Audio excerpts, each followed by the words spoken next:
d'atterrir. Vous êtes contente? Ah, je suis contente. Ça va être trop bien.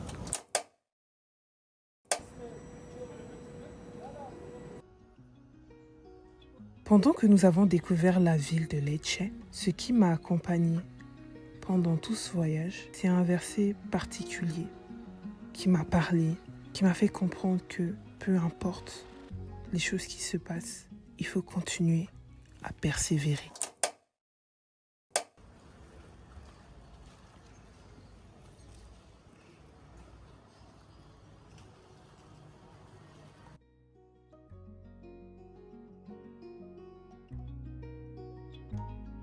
Hébreux 10, verset 36.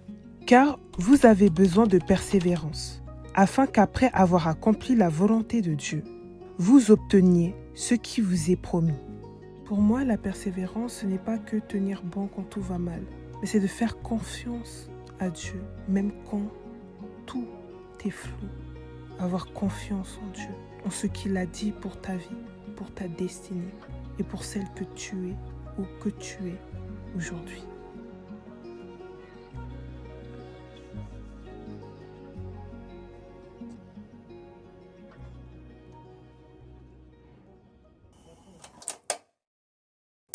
C'est continuer à aimer, continuer à donner, à être souriante, à être souriant, à donner de l'amour autour de toi et surtout à obéir à la voix de Dieu. Je sais que ça n'est pas facile, mais tout est possible à celui qui croit. Continuer à semer des graines, à voir les semences grandir et les semences commencent à produire des fruits jusqu'à accomplissement. Comme Habakkuk le dit, Habakkuk 2, verset 3. Elle marche vers son terme et elle ne mentira pas. Si elle tarde, attends-la, car elle s'accomplira. Elle s'accomplira certainement. Il parlait d'une promesse, la promesse que Dieu lui a faite. Même si ça tarde, attends-la. Et pendant ce temps-là, persévère, garde la foi, reste en action. Ce qui m'a fait comprendre pourquoi je persévérais pendant tout ce temps.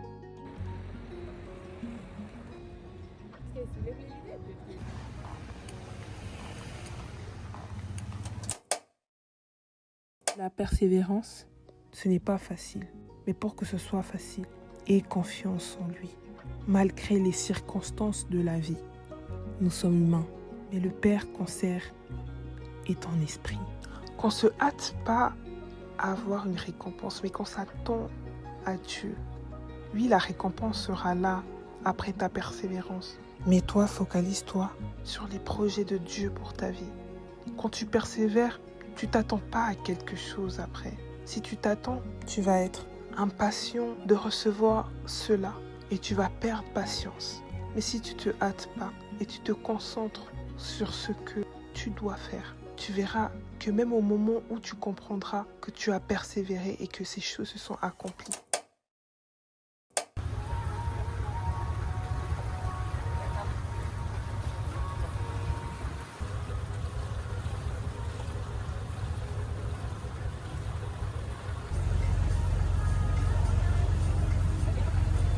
Merci Seigneur, merci pour tout, merci pour tout. Genre donne-nous encore l'occasion encore de faire encore plus. Et d'être bien financièrement aussi pour faire cela. Faire quand tu vas faire plus quoi. Moi je le proclame dans notre vie au nom de Jésus-Christ. Ah, j'ai trop. Pas trop comme ça. Pas de sourire. On se regarde pas. Chacun de ses. Là, ou là. J'aime trop.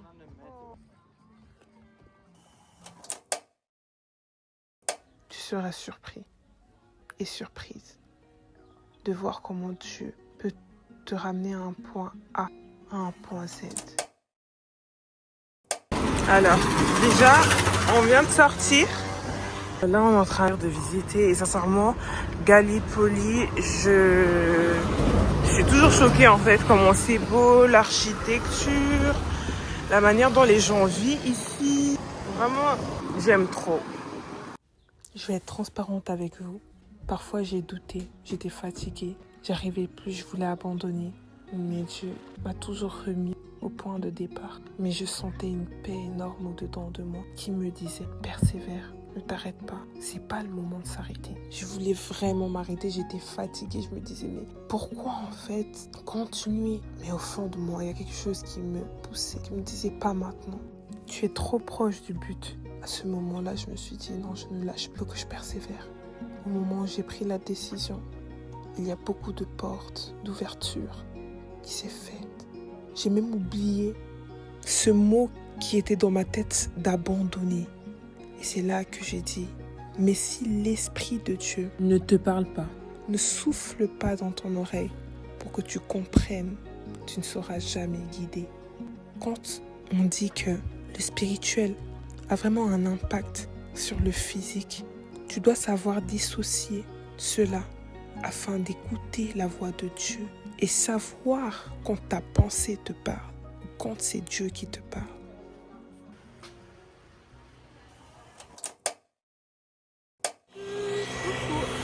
Là, on est en train de faire du vélo.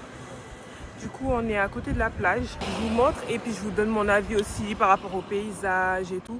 Mais sincèrement, Gallipoli, c'est beau. Ouais, c'est beau. Franchement, c'est vraiment beau. C'était comme si j'étais renouvelée de l'Esprit de Dieu. Et dans ce voyage, il m'a fait comprendre comment j'allais m'arrêter et où j'allais pas aller. Mais par la grâce de Dieu, j'ai persévéré. Ce voyage est une grâce de Dieu.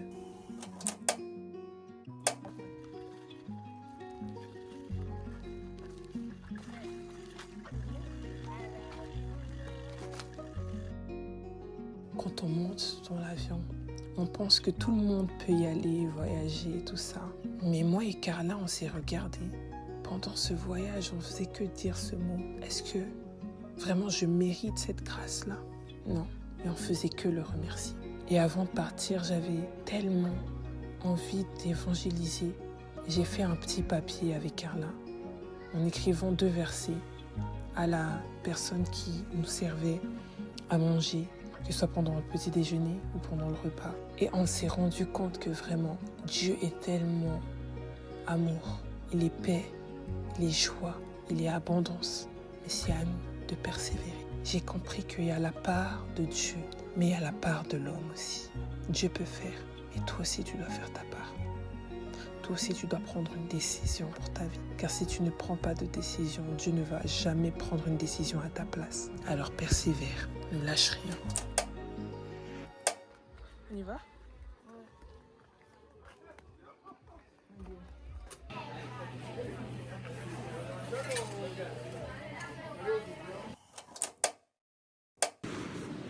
Ok, du coup là on vient d'arriver. Désolée d'ailleurs si vous voyez que la caméra elle bouge parce qu'en fait je l'ai mis sur le vélo. J'ai pas pris le stabilisateur pour la caméra. Mais la balade elle était grave bien. J'ai trop aimé la façon dont on s'est baladé au bord de l'eau. Puis après il y avait aussi des petites maisons avant d'arriver en fait au bord de l'eau. Vraiment si vous aimez faire du vélo, si vous aimez la nature, sincèrement, c'est des choses à faire.